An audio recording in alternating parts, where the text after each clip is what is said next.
6. Welcome back, everyone. I'm Jenny Montgomery. I'm Brad Means. Thanks for staying with us as coverage you can count on continues tonight with Jefferson County working with Norfolk Southern, trying to make sure people impacted by the train derailment over the weekend get paid back. All of this happening Sunday night about 8 o'clock near the town of Bartow, Georgia. The train jumped the tracks. At first, there were fears of a serious chemical spill. People in a 7-mile radius encouraged to evacuate. Norfolk Southern spent the last couple of days in Jefferson County working to figure out a way to reimburse those who had to leave their homes. News Channel 6's Renetta Dubose live there now. You can see people over my shoulder. They have been waiting here literally all day, standing in long lines and even sitting in some chairs.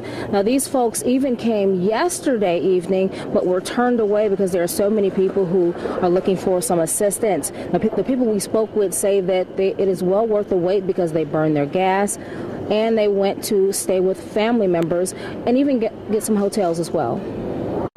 36. Waiting for a number, people stood in long lines. Some sat in chairs at the Jefferson County EMA in hopes of getting their reimbursement money spent while evacuated during Sunday night's train derailment. We didn't really know what was happening. It made me feel bad because it made me scared to even swallow my spit. Fears of a dangerous chemical spill forced people in and around Bartow out of their homes well into the middle of the night. 1 o'clock. It's 1 o'clock. Just grabbed the first thing I could. Of course, I grabbed my pocketbook. And out the door, I went with my bedroom shoes on. And we went over to my sister's daughter, and that's where we stayed until they cleared it. Norfolk Southern issued a press release Monday offering 2 days for residents impacted by the train derailment to collect aid at the Family Assistance Center. Those impacted had to show proof of residency and receipts from out-of-pocket expenses. Its money back, some say, is well worth the wait. We burned gas and, we were just displaced. They just said you had to leave Wallet. They didn't say where you were to go.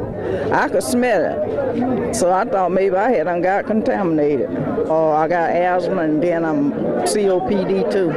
So I left all my medicine, inhalers and everything home.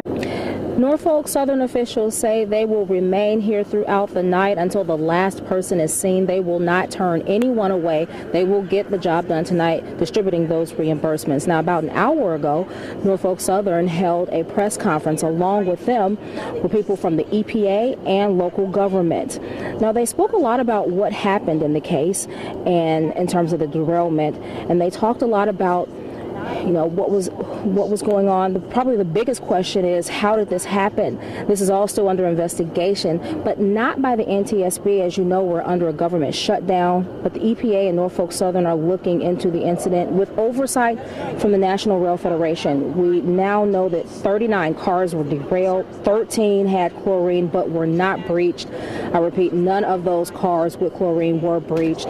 5 cars remain on site but should be cleaned up sometime tonight. We have all the forces we need for the wrecking services to remove the derailed cars from the site, put them in a safe zone, protect them, and we'll work on remediating those cars here as time goes forward. I'm sure there'll be some questions about that. The great thing is we did not have what was thought to be the worst case scenario, a chlorine leak. We did have 2 tank cars that did breach. I do want to add that the EPA mentioned that they're doing some air testing still, and at this point, everything seems to check out okay. There's also water and soil testing going on as well to make sure that everyone is okay. At this point, the people who were there when it happened had an immediate response. They went to the local hospital and they were decontaminated. Now, there were also 2 deputies and a jailer who were hospitalized helping to evacuate people. They have since been released, all except 1 deputy who is still in the hospital in Augusta, and his name is Daniel Kurtz.